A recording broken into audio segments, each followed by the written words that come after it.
Allahumma salli ala Sayyidina Muhammad wa ashghili zalimin bizalimin wa ahrijna min bainihim salimin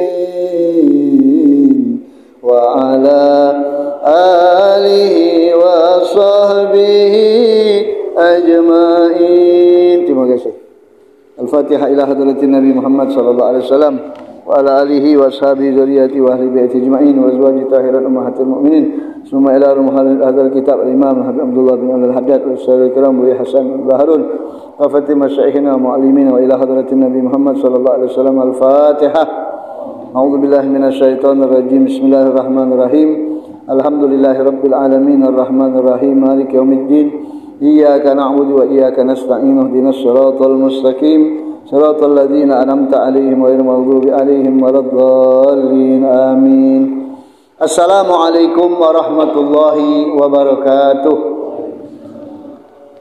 Alhamdulillahirabbil alamin wassalatu wassalamu ala sayyidil anbiya wal mursalin wa ala alihi sayyidina wa maulana Muhammadin sallallahu alaihi wasallam wa ala alihi wa sahbihi ajma'in.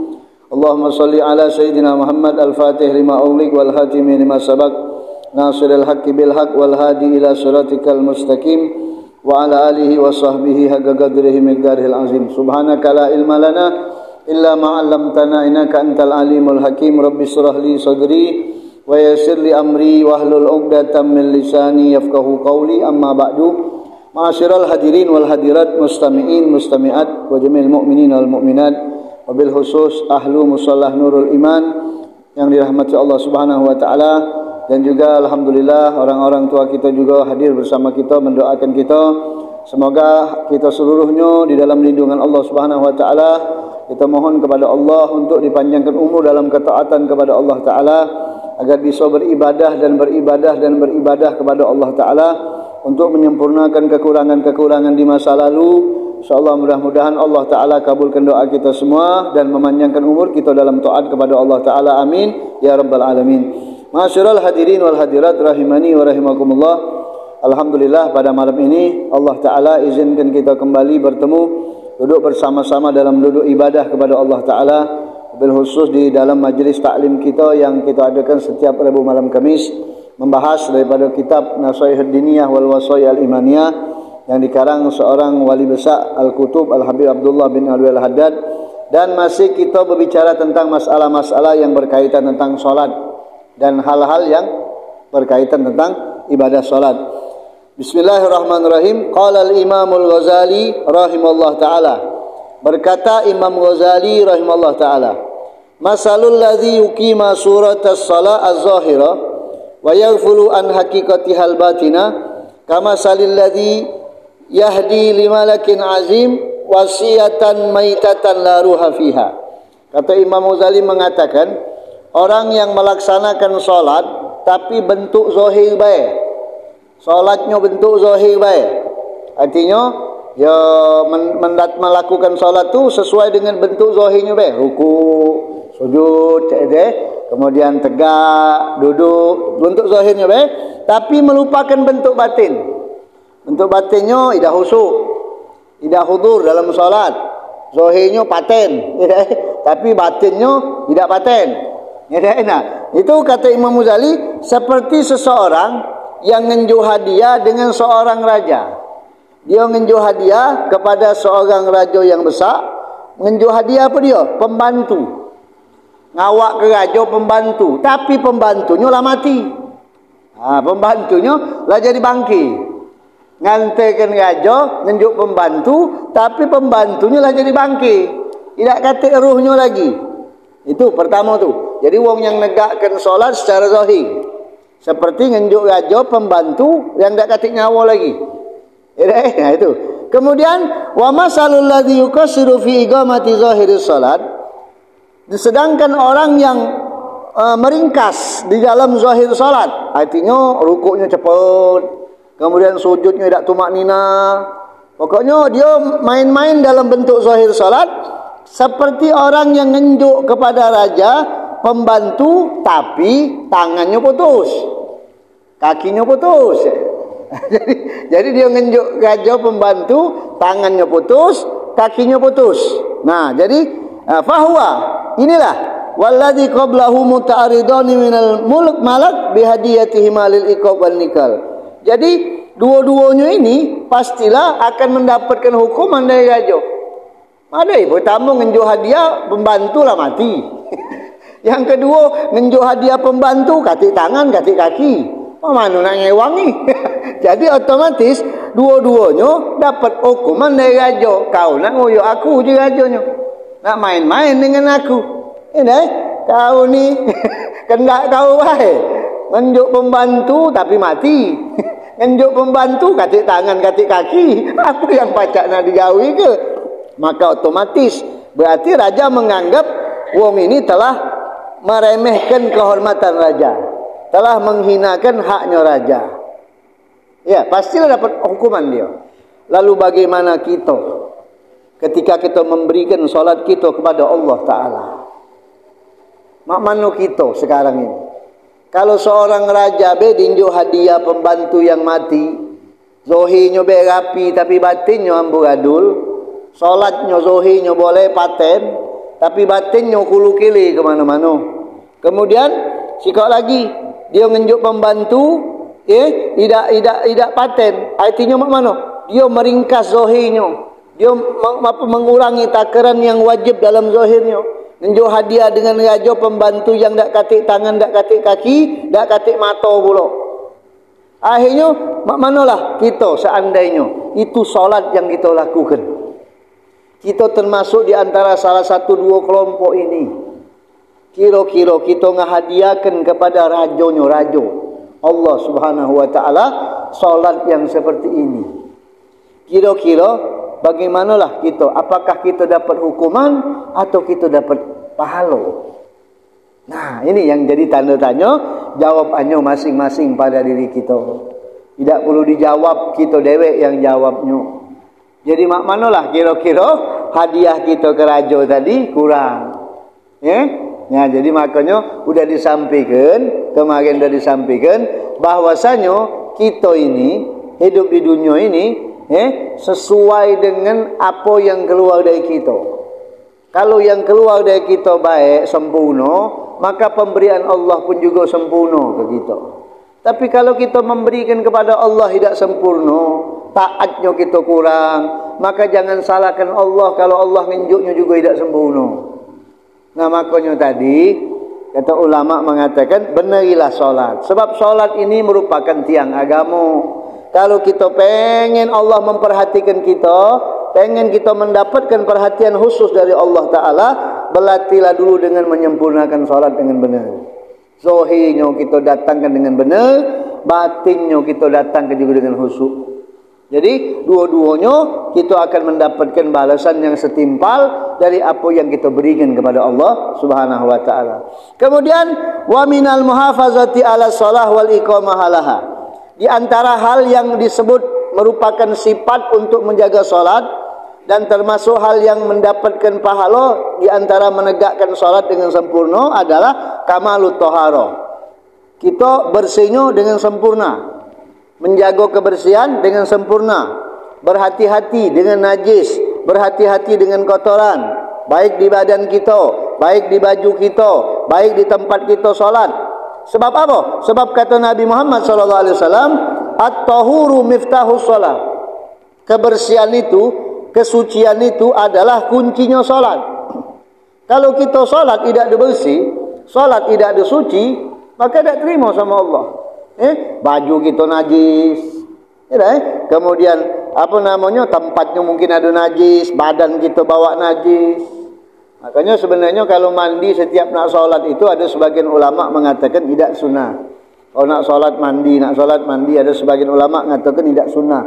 Tapi ada juga ulama mengatakan afdalnya mandi kalau seandainya badan kita ni lengket dengan keringat, maka diabdalkan untuk mandi sebab menjaga kebersihan, menjaga kesucian. Allah itu suci, Allah demen dengan yang suci-suci, Allah itu indah, Allah dengan yang indah-indah. Makanya kalau yang indah-indah Allah tidak demen. Oleh sebab itu kita tampilkan keindahan kita. Makanya kalau kita pakai baju baru, kita pakai gamis baru, kita pakai kopiah baru, mengkilat, berdecit, rapi, demen Allah Ta'ala. Tujuan kita bukan untuk manusia, tapi untuk Allah Ta'ala. Sebab Allah demen yang indah-indah. Allah demen yang bagus-bagus. Bukan dengan manusia, giliran kondangan rapi. Nak boleh daging kan? Ya, giliran kondangan, Masya Allah, baju tak salah-salah, ikan bertengget, 3 tengget ikannya, saking apinya tadi.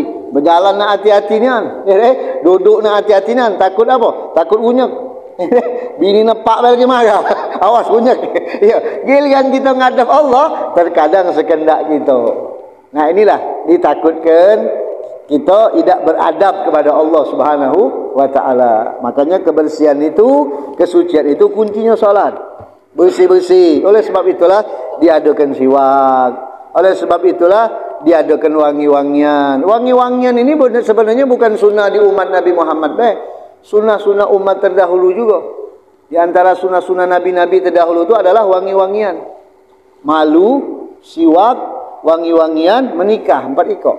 Sunnah Nabi-Nabi terdahulu, sunnahil mursalin, itu dari sunnah kerasulan itu 4. Pertama serasa malu, kedua siwak, ketiga wangi-wangian, yang keempat menikah. Itu sunnah para anbiya wal mursalin. Dulu, memang dari dulu dianjurkan kita bersuci-suci, berbersih-bersih ketika kita menghadap Allah Subhanahu wa Ta'ala. Apalagi di antara kebersihan itu isbagul wudu, menyempurnakan wudu dengan 3 kali itu. Kita melakukan wudhu kan 3 kali, rai 3 kali, tangan itu sebenarnya yang wajibnya kan sekali. Wudhu itu kan yang wajibnya 1 kali. Kenapa 3 kali? Supaya lebih sempurna. Takutnya yang 1 kali tadi ada yang tak kena, ditambal yang kedua. Yang kedua takut tak kena juga, ditambal yang ketiga. Tapi kata ada ulama mengatakan kalau lebih dari 3 makruh. Kalau lebih dari 3 makruh, kalau lebih dari 1 makruh. Jadi yang satunya wajib, 3-nya sunnah. 2 tu jangan dipakai, loncatlah ke 3 langsung. Taslis disunahkan dengan catatan tidak waswas. Tidak ada punya penyakit waswas. Kalau punya penyakit waswas, payah juga nak 3, nak 4, nak 10 masih cak itulah juga. Kemudian sikok lagi wala israf, jangan boros. Nah, maksud boros ni mak mano? Kalau kita pakai keran, banyu jangan besar nian. Kecil ke baik, sedang secukup ni baik kita wuduk. Sebab di dalam berwuduk kita boros itu hukumnya haram. Itu dalam fikih itu hukumnya haram. Jadi mak mana? Ya kita sedang ke baik takarannya. Kalau umpama kita di sungai, ya kita cukupnya baik kita raup. Kita cukup. Kita raup secukup kita lah. Bukan berarti kita takar, tidak. Ya kita mandi biasa lah. Di sungai itu ya banyu kan banyak.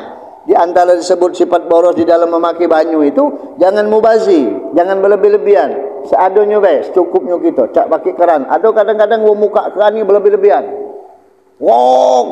Itu banyu banyak terbuang, itu tak boleh. Tak boleh dalam ilmu fikih. Jadi standar bagi kita muka. Cukup banyu tu kita pacak raupkan ke rai, pacak ngalir ke tangan, maka sudah mendapatkan fadilah. Namanya apa? Fadilah berhemat di dalam memakai air. Nah, kecuali kalau bercebok. Kalau bercebok ada ulama mengatakan tak apa-apa boros. Sebab kalau bercebok tu dipentingkan kan bersih. Ya, bercebok tak apa-apa. Kalau bercebok kita maki banyu agak banyak tak apa-apa. Nah ini. Jadi dengan rapi kita 3 kali. Sebab jangan was-was. Sudah lu tadi, rai tadi belah sini air belum ulang lagi. Dah nyampe kepala, tangan tadi kena dah sikut Makanya benar kata Nabi tadi, kalau kita berwuduk itu itulah tadi. Rupanya kalau kita galak ngelebihkan wuduk, ternyata ngubati was-was. Ya, kalau kita galak ngelebihkan wuduk, takaran wuduk kan kalau tangan dari ujung jari sampai ke siku kan, yang wajibnya. Nah, kalau kita lebih ke, itulah bisa mengurangi was-was. Kenapa? Setelah kita digoda setan, kau tadi sikut tak kena, kita tengok, oh ya aku lebih, tak mungkin sikut tak kena. Kalah setan dengan kita. Nah, lebih semua ini, tak mungkin sikut tak kena. Mana yang loncat banyu ke sini? Nah, itulah tadi. Kalau kita melakukan sunnah Nabi Muhammad, itulah fadilahnya. Sebab was-was ini bahaya. Apalagi was-was dalam berwuduk, apalagi was-was dalam solat, itu tingkah laku setan. Takbir tak jadi-jadi. Niat berulang-ulang puluhan kali. Iya. Hingga wong belakang nunggu dak takbir, akhirnya kepegelan, tariknya ke belakang, jengok aku Allahu Akbar. Nah, mudah kan? Nah, dak lama-lama cak kau je. Wuduk juga cak itu. Wuduk lama ida. Ada wong yang berwuduk je tu. Oh, anten wuduk ulang lagi, anten wuduk ulang lagi. Berdosa itu, dak boleh itu waswas. Penyakit waswas itu. Cuman banyak sebab penyakit waswas itu. Kata ulama, yang paling besar penyebab penyakit waswas itu punya dosa sama wong tua. Itu paling cepat kena penyakit waswas. Kalau kita punya dosa sama wong tua yang masih hidup. Nah, makanya kita kalau yang sudah meninggal, kata Rasulullah, wong tua kita yang sudah meninggal, kemudian kita termasuk anak durhaka dengan wong tua, maka kata Nabi Muhammad, doakan banyak-banyak baik. Maka bisa jadi, kata Rasulullah, dicatat Allah sebagai anak yang berbakti dengan wong tua. Sebab kalau maafnya wong tua itu gampang. Wong tua itu sejahat kita memperlakukan wong tua masih dimaafkan. Yang berat ni kalau guru. Kalau kita punya salah sama guru, ini yang berat. Kalau guru tak ridho sama kita, barokah tidak ilmu kita. Tidak liwat. Berilmu. Tapi ilmu itu hanya bentuk gambar ilmunya baik. Tidak manfaat, tak barokah. Sebab ilmu ni ada dua. Ada ilmu dalam bentuk zahir, ada ilmu dalam bentuk batin. Yang kita cari ni ilmu yang dua-duanya kalau baca. Jangan sampai yang zahir biada, batinnya tidak. Itulah kehilangan barokah. Tapi kalau wong tua masih pacak maaf ke. Nah, kemudian banyak yang penyebab waswas itu. Berkelakar lagi wuduk. Berkelakar. Kita pasar pula. Kami tak pasar. Ya, kami sambil wuduk. Dah boleh. Sudah tu salaman tangan basah. Nah, kita tangan basah bersalaman itu makruh. Makanya kalau tangan kita basah, dia ngajak salaman, lap dulu. Itu juga penyebab waswas. Banyak ngelapi wuduk itu penyebab waswas. Ngelapi wuduk, habis wuduk ada kan wong ni galak dilapinya dengan sewet, dengan apa, dengan anduk Nah, itu tak boleh, makruh hukumnya. Itu banyak, itu penyebab dalam wuduk itu, belum penyebab-penyebab lain. Waswas tu banyak penyebabnya. Banyak. Waswas tu mak mana? Waswas tu kalau bahasa Spanyolnya al-medui. Medu, penyakit medu. Yo, tahu medu? Ada kan Palembang ni penyakit medu kan istilahnya. Penyakit medu itulah waswas. Yo, ini bahaya kalau kita kena, ini dari setan. Apalagi kalau waswasnya di wuduk. Habis banyu sebab tak dia wuduk tak kelar. Solat juga cak itulah. Tidak kelar-kelar solat, ngulang lagi. Bismillah. Yo, itulah makanya benar kata ulama. Kalau macam Fatihah tu terus ke sudah. Tidak usah nak pakai tidak usah lah. Kena was-was. Terus ke mata. Yakin ke bacaan kita tu benar sudah. Itulah tadi benar ulama. Salat juga, salat sunnah itu cepat ke baik. Jangan lama-lama gitu. Agak kena was-was. Sebab maaf, kalau kuda kita kena was-was sarung ubat ini, iyo. Kalau sudah dia parah, pacak tak nemui wong. Pacak takutan dia, tak nemui wong. Itulah namanya medu tadi. Ini dari setan ini. Setan akan memasukkan sifat was-was di dalam orang yang sedikit ilmunya. Orang yang sedikit ilmunya, katanya dia rajin, taklimnya hebat, pelajarannya tinggi, tapi tak diamalkan, nah kena was-was dia. Akalnya lemah. Was-wasnya ada ulama mengatakan nama setan. Was-was itu dalam surat An-Nas itu kan ada kan? Apa? Alladzi yuwaswisu fi sudurin nas itu. Setan was-was itu namanya. Nah, kalau di dalam solat ini namanya setan solat apa namanya? Hinzib Ada mengatakan hinzab, ada mengatakan hinzib namanya. Yang galak nganggu kita solat.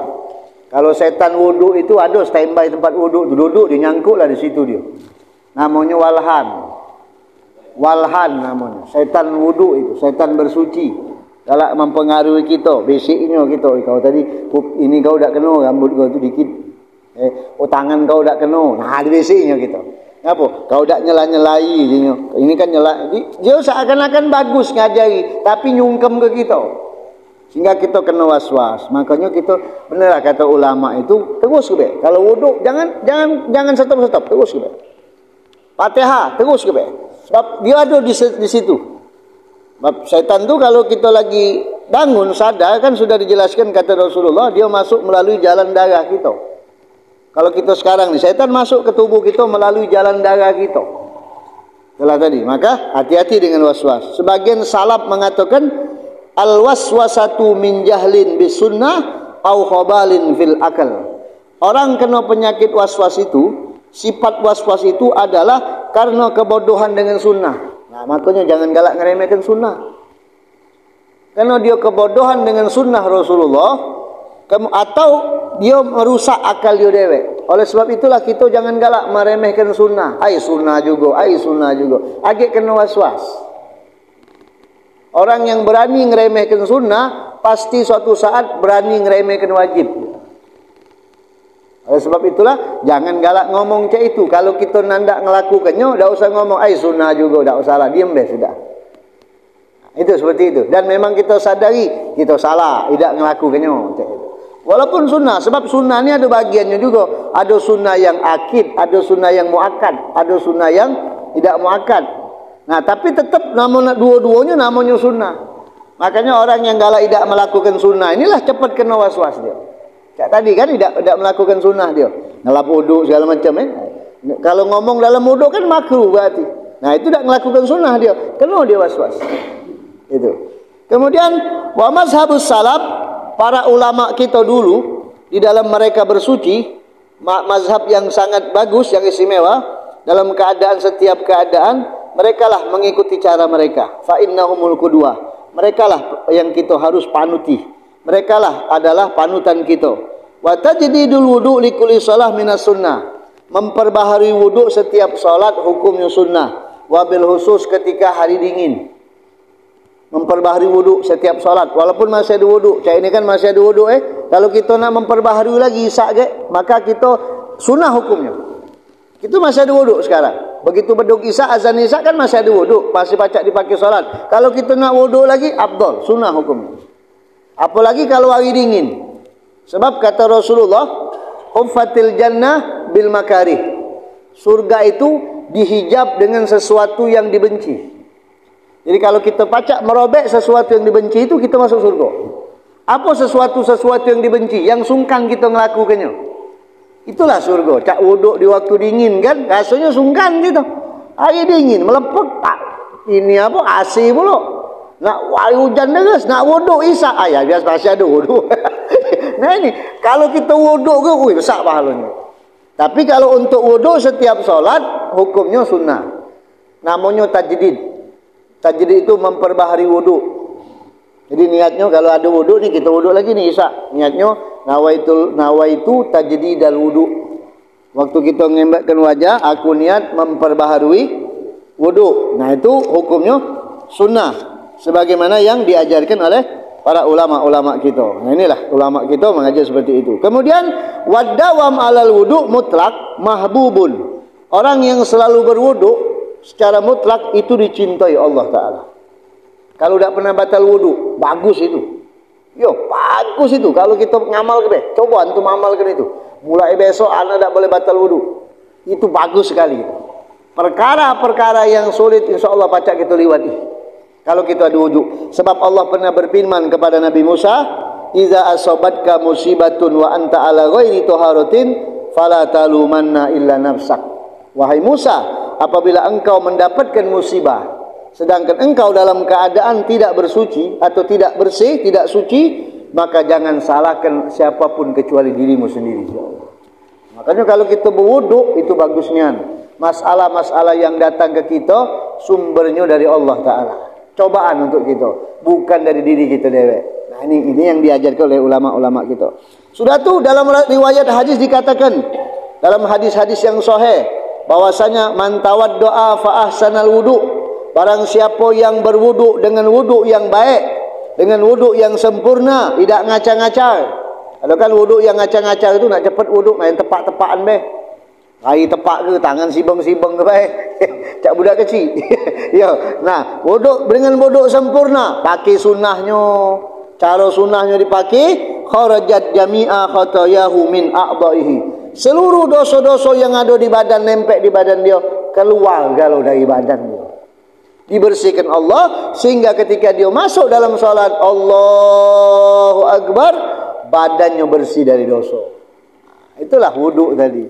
Fadilahnya. Itu ada satu ulama dalam kitab Tazkirun Nas, Habib Ahmad bin Hasan Al-Atos itu pernah dibukakan tentang asrar wuduk, dikasapkan menurut Ainul Mukasafah, ditunjukkan banyu wuduk yang menetes dari badan wong yang berwuduk, ditunjukkan dengan seseorang, Allah bukakan dengan mata kasap, dibukakan Allah yang gaib untuk dia nyingok dosa wong itu mengalir daripada banyu wuduk yang menetes dari badan dia.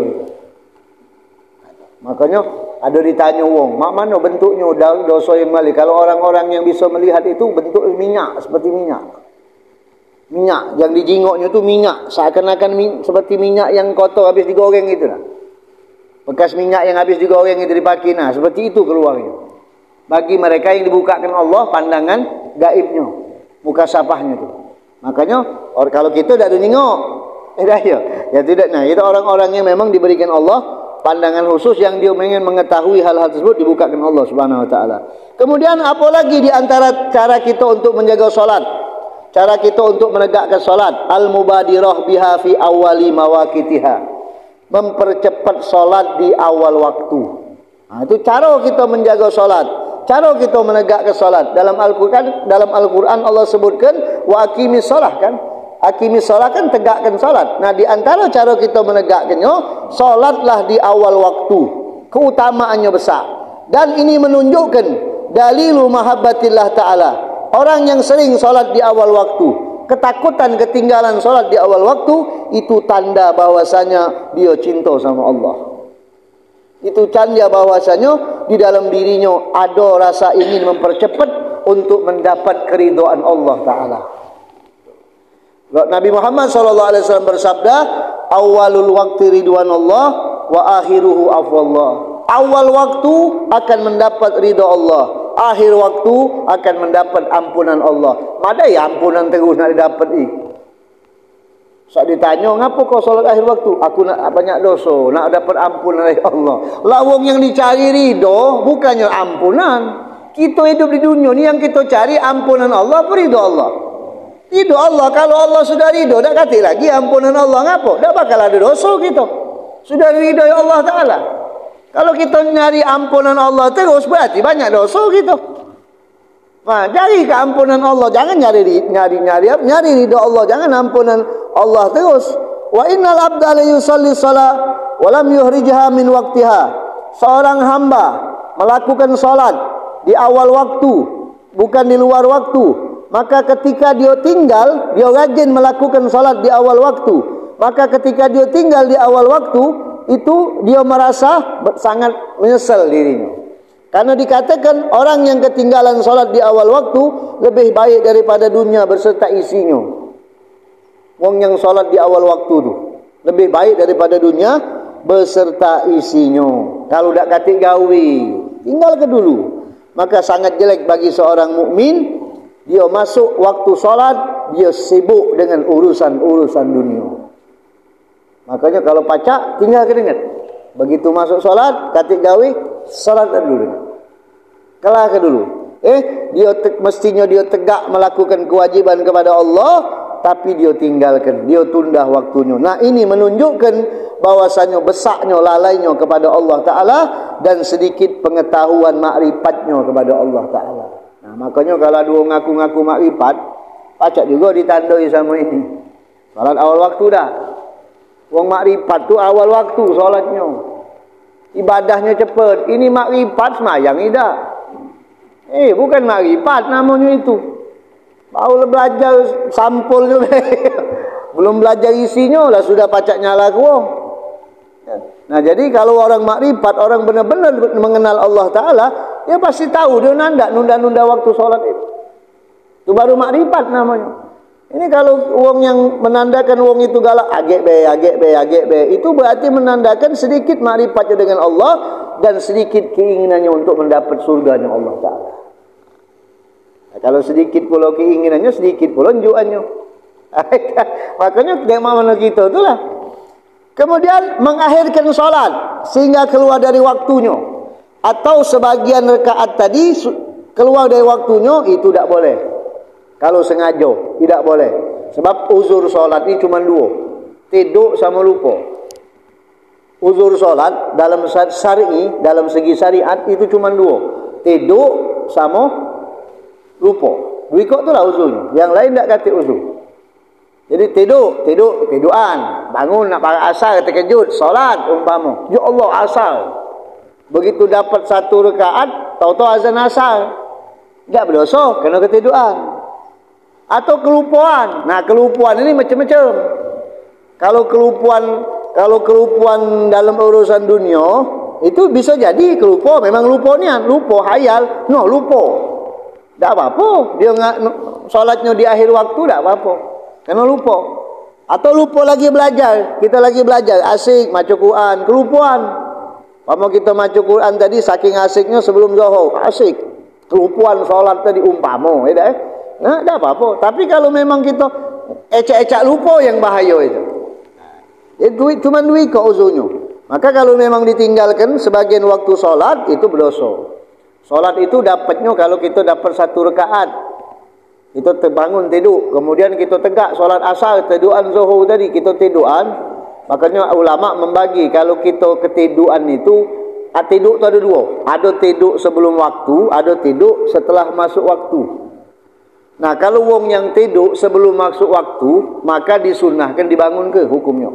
Disunahkan dibangun ke. Kalau dia tidur sebelum masuk waktu solat, contohnya zuhur dia tidur jam 11:12 atau setengah 12 dia tidur. Nah, dia tidur tadi nyempel umpama. Sehingga tadi wong tak kejinguan. Begitu sudah jinguk ada dia, disunahkan dibangun ke. Tidak wajib tapi sunnah bangunkan. Tapi kalau wong tidurnya setelah masuk waktu, begitu sudah masuk waktu zuhur, azan zuhur jam 12:04 dia nguling-nguling tidur. Tahu-tahu kita nyingok, wajib dibangun ke. Kalau kita tahu dia tidurnya setelah masuk waktu, maka wajib dibangun ke hukumnya. Jadi itulah tadi, uzurnya cuma dua. Kemudian azan dan qomat. Azan sama qomat ini merupakan syiarnya solat. Jaga sunnah tata'akkadul muhafazah alaihima. Azan itu dijaga. Azan juga ada adabnya. Azan juga ada rukunnya. Azan rukunnya Islam. Laki-laki tak boleh betina azan. Okay, jangan mentang-mentang lakinya marbot, sakit diganti bininya dah. Azan itu laki-laki. Kalau qomat boleh betina. Qomat boleh betina, tapi sama-sama dia. Kalau kita melok ibu-ibu solat sini suruh qomat tak boleh. Boleh. Azan juga ada lapat-lapatnya, teratur dengan lapatnya. Azan kalau dalam mazhab Imam Syafi'i, yang 4 itu Allah Akbar yang pertama dia 4. Sama yang terakhir la ilaha illallahnya sikok. Itu Yang lain 2 kalau. Kecuali Allah Akbar yang pertama sama la ilaha illallah yang terakhir itu sikok. Allah Akbar yang pertama 4, yang lainnya 2 kalau. Kalau dalam mazhab Hanafi kalau tak salah 4 kalau. Allah Akbar, Allah Akbar, Allah Akbar, Allahu Akbar. Asyhadu an la ilaha illallah, asyhadu an la ilaha illallah, asyhadu an la ilaha illallah, asyhadu an la ilaha illallah. Jangan dipakai di sini. Datang wong. Nah, makanya kalau mazhab Imam Syafi'i azan ada lapat-lapatnya yang abdol sama udah abdol. Seperti contohnya apa dia? Allahu Akbar, bukan ruh tapi Allah. Allahu Akbar, Allahu Akbar, bukan Allahu Akbarullah, bukan, salah. Roh harokatnya. Allahu Akbar Allah, Allahu Akbar. Disambung kan? Allahu Akbar Allah, bukan Allahu Akbarullah, salah. Bukan berdosa, tidak, cuma tidak ada dapat fadilah sempurna pahalanya. Asyhadu an la ilaha illallah wa asyhadu alla, bukan asyhadu an la. Asyhadu alla. Sudah tu asyhadu anna Muhammadar Rasulullah, bukan Muhammadar Rasulullah.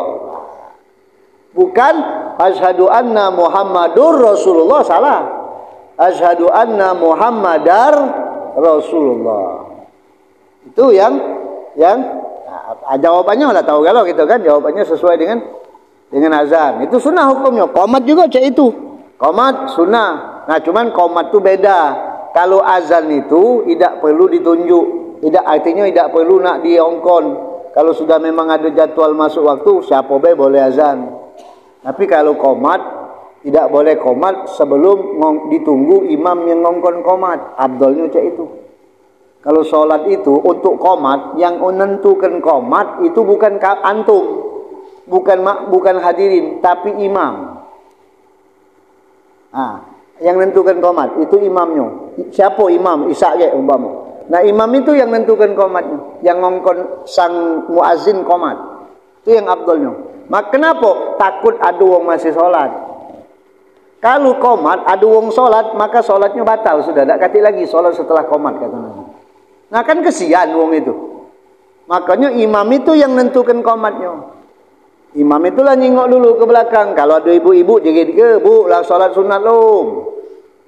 Kalau kati ada sudah ya. Kalau dia kati wong ya sudah qomat deh. Dijingok. Apa ada yang tahu? Sudah kalau qomat.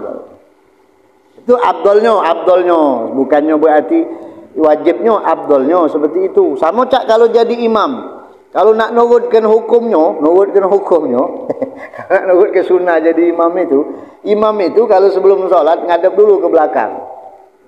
Ngingoi dulu, sikok. Siapa belakang dia? Kalau dia nak ngusir, hak dia. Pindah, Pak. Apa? Bila tahu takaran wong yang di belakang dia ni, kalau dia batal, dia tak mampu ngenti ke dia. Kalau nak nurutkannya, cuma tak kuawa kita kayak musuh wong kalau cak itu. Tapi kalau nak nurut ke sunnahnya cak itu. Dalam fikir tengok. Siapa? Kalau umpama ana pernah solat belakang ana budak kecil. Budak kecil. Wong tua minggir sana. Pak, jangan Pak. Tukar. Minggir kamu. Hak imam itu. Sebab kalau dia batal, yang bakal ngenti ke dia kan yang di belakang dia. Kalau yang di belakang dia wong tak ngerti, kacau solat. Umpama imam tadi mesingi apa? Cicak umpama. Mana yang di belakang yang ngingok coba. Nah, kalau wong dak ngerti kan diam dia cicak. Berdosa kalau dia yang berdosa dia tahu. Makanya kalau nak nurutkannya, tapi ya kita insyaallah paham kalau sudah masalah itu kan imam itu jadi kalau nak dipakai di tempat tertentu dipakai. Kalau antum nak ngingok di Sungai Lumpuh. Tahu di Sungai Lumpuh? Ada tulisan di depan. Tengok. Yang menentukan qomat imam. Jangan qomat sebelum atas perintah imam. Ada tulisan di depan. Nah, dipakai fikihnya itu. Cuman kita ni ya Pak, kadang-kadang ya makanya tadi kalau kita belajar tata cara solat, tata cara qomat, tata cara azan itu, kalau pacak belajar itu sekalianian benar-benar. Jangan tanggung-tanggung belajar sunnah itu. Benar-benar belajar. Sampailah menguasai galo-galo tentang solat itu. Dari mulai sebelum solat, sebab sunnah solat sebelum masuk waktu solat itu dua cuman. Azan sama qomat. Azan sama qomat ini berlaku untuk solat fardu. Solat fardu walaupun kita solat berdua di rumah, kalau umpama di awal waktu tetap disunahkan azan. Tak mesti di masjid azan itu. Ya, tapi kalau kita solatnya sudah di luar waktu, artinya tidak tepat waktu. Zuhur jam 12 kurang 10, kita solatnya jam 12:30, maka kita tidak usah qomat, tidak usah azan, tapi disunahkan qomat. Azan tidak usah, qomat sunnah hukumnya. Kalau kita solat fardu, kalau kita solat sunnah berjamaah, seperti solat sunnah yang mempunyai sebab, sama solat sunnah yang mempunyai waktu, itu disunahkan untuk berqomatnya as-salatu jami'ah. Itu sunnahnya. Kalau bahasa kita qomatnya pakai itu. Jangan kayak solat Idul Fitri, Allah Akbar, azan. Nah itu tidak sunnah. Tapi tidak apa-apa, cuma tidak ada sunnah. Ya, cuman kita tadi kan ngejar masalah abdoliyahnya tadi. Nah, kalau azan, bagus azan dikumandangkan. Karena azan itu mengusir syaitan.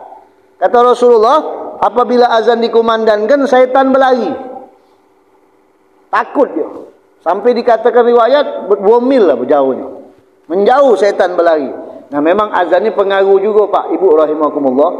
Ya, azan ini kalau ada yang suara bagus itu lebih bagus, abdul, lebih ditampilkan untuk ke depan. Ketimbang suara yang bagus tapi untuk dia dewek. Ada suara bagus untuk di wong sama untuk dia. Ada suara bagus untuk dia dewek. Nah, yang paling abdul itu suara bagus untuk dia sama untuk wong. Itu memang abdul azan itu dikumandangkan dengan suara bagus. Makanya ada ulama mengatakan azan yang dibayar Tapi yang azan tu suaranya bagus dibayar lebih afdal daripada wong yang azan yang suaranya jahat lillahi taala. Ada pendapat ulama yang ngomong macam itu. Sebab azan itu pengaruh dengan wong yang hadir. Benar tak? Iya, kalau suaranya bagus, masya-Allah kadang-kadang wong tak pernah kelanggar betul. Ngingok, siapalah azan itu bagusnya suaranya. Sampai bergetar kantong aku, kantongnya bergetar. Ngapo digoyang oleh getaran rumah tadi. Nah, sampai bergetar hati aku, betul bisa pengaruh azan. Itu. Jadi artinya kita sunnah untuk azan atau qomat sesuai dengan ketentuannya. Nah, kemudian kalau qomat itu jawabannya dijawab juga seperti kita jawab azan. Allahu Akbar, Allahu Akbar, kita jawab Allahu Akbar, Allahu Akbar. Pas giliran qad qamatis shalah, itu jawabannya aqamahallah wa adamaha. Qad qamatis shalah, jawabannya aqamahallahu wa adamaha. Itu ingatkan itu pelajaran madrasah itu. Aqamahallahu wa adamaha. Kalau yang lain sama baik jawaban. Itu. Kemudian wa minal muhafazah ala shalah wal iqamah laha.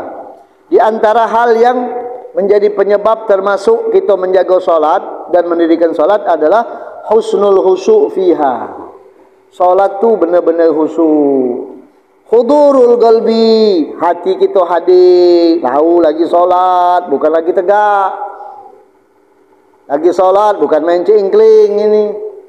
Kita lagi solat hadir, khusyuk tak bergerak, khusyuk no. Berenggut. Mana ke kopiah. Kalau di dalam makruh solat itu, solat banyak makruh solat itu. Di antaranya nyekeli kopiah.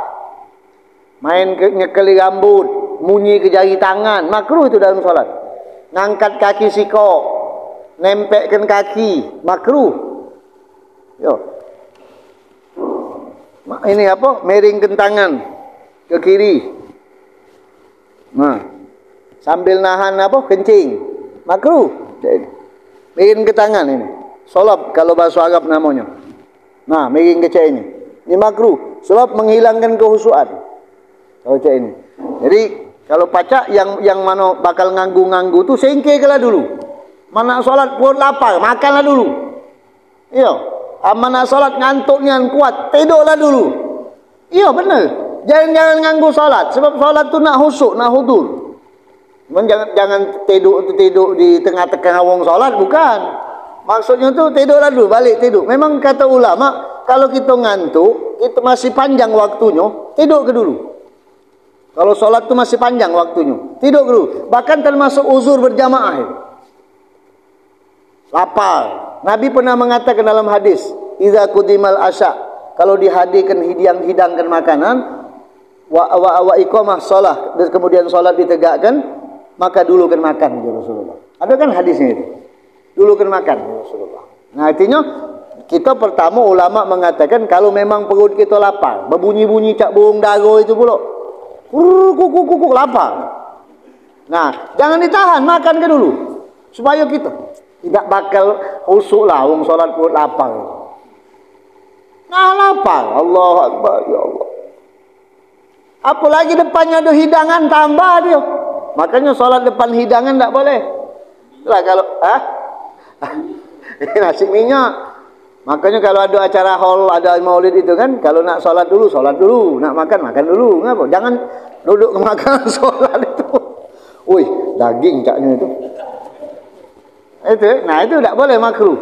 Solat tu yang hudur, yang khusyuk, tadabbur bacaannya, renungkan Bismillahirrahmanirrahim. Jadi tidak lupa kita rakaat 23 anak ni tadi. Nah kalau kita hudur, kita khusyuk tu ingat. Apalagi kalau kita fahami artinya, rasakan benar tunduknya kita, tawaduknya kita, waktu rukuk Allahu Akbar. Wih, kita nunduk sama zat yang menciptakan alam semesta. Waktu sujud, ya Allah, tak kata makhluk yang boleh disujud kita, mana boleh sujud sama manusia. Haram hukumnya. Biarlah walaupun berdetik. Tak boleh kita sujud dengan apa? Dengan manusia. Ya, tak tahu kalau wong Cina sujud galah tak boleh kita sujud dengan sujud ibadah, tak boleh. Ini hanya Allah Ta'ala kita sujud, kita renungi, hati kita dipenuhi dengan pengagungan kepada Allah. Waktu takbir Allahu Akbar. Jangan pas buntu khusyuk. Siap solat lagi giliran punya problem mulai. Tak benar juga, ada apa-apa. Cuman ingat kata Nabi, kau kenal Allah ketika kau senang, maka Allah akan mengenalmu ketika kau susah. Kita ni kan terbalik. Waktu saru ingat sama Allah, waktu senang ngupeng kita, ngupeng ke mana-mana, tak tahu lagi kita. Nah, usuklah Allahu Akbar. Sami Allahu liman. Allah mendengar siapa yang memujinya. Jauhi pikir-pikiran dunia, berpalinglah dari nyitakan diri dewe. Lakukan dalam solat tu benar-benar tujuan kita tu hanya khusyuk, hanya hudur. Sebab solat kalau kita lalai, tidak katik khusyuknya, tidak katik hudurnya, tidak katik hasil dan manfaatnya. Titik tak katik koma. Kita solat tidak khusyuk dah hudur, tidak katik hasil, tidak katik manfaatnya. Maksiat masih jalan habis itu. Berbuat dosa masih lajak ke. Makan riba laju, makan haram laju. Solat laju, kena solat dah ada khusyuk, solat dah ada hudur. Itulah akibatnya. Inna solata tanha anil fahsya wal munkar. Benar, tapi benar solatnya. Nak khusyuk, nak hudur. Buang ke galau pikiran. Agaklah dulu cerita yang lain. Agaklah kelar ini bawa cerita. Anak nak solat dulu sama Allah. Sebab ini kewajiban anak ngadap Allah Ta'ala. Laporan bahasa kita tu. Tapi yang khusyuk ni dah selesai baru ngurusi dunia. Imam Ali Zainal Abidin tiang rubuh lagi tak tahu. Lagi solat tiang rubuh. Oh, tiang masjid rubuh, wong pasar ramai. Ada siapa? Ada Ali Zainal Abidin. Dengar lagi. Tengok habis dia lagi solat. Assalamualaikum. Ngapa kami-kami tak tahu tiang rubuh, saking khusyuk dalam solat. Kalau kita juga tak ada tahu tiang rubuh. Ngapa kita kalau tiang rubuh tak ada tahu kita tiang rubuh, kita kena timpo tiang. Jadi ya, tidak tahu tiang rubuh. Nah, insyaallah mudah-mudahan Allah Taala berikan kita nikmat khusyuk dalam solat. Insyaallah kurang lebih mohon maaf. Minggu depan kita sambung lagi dengan masalah-masalah yang lain, masalah solat juga masih insyaallah. Kurang lebih mohon maaf. Insyaallah antum disehatkan Allah. Ana juga minta doakan semoga sehat. Subhanakallahumma bihamdika asyhadu an la ilaha illa anta nastaghfiruka wa atubu ilaik. Wa sallallahu ala sayyidina Muhammadin wa ala alihi wa sahbihi salam. Walhamdulillahirabbil alamin wal afu minkum. Assalamualaikum warahmatullahi wabarakatuh.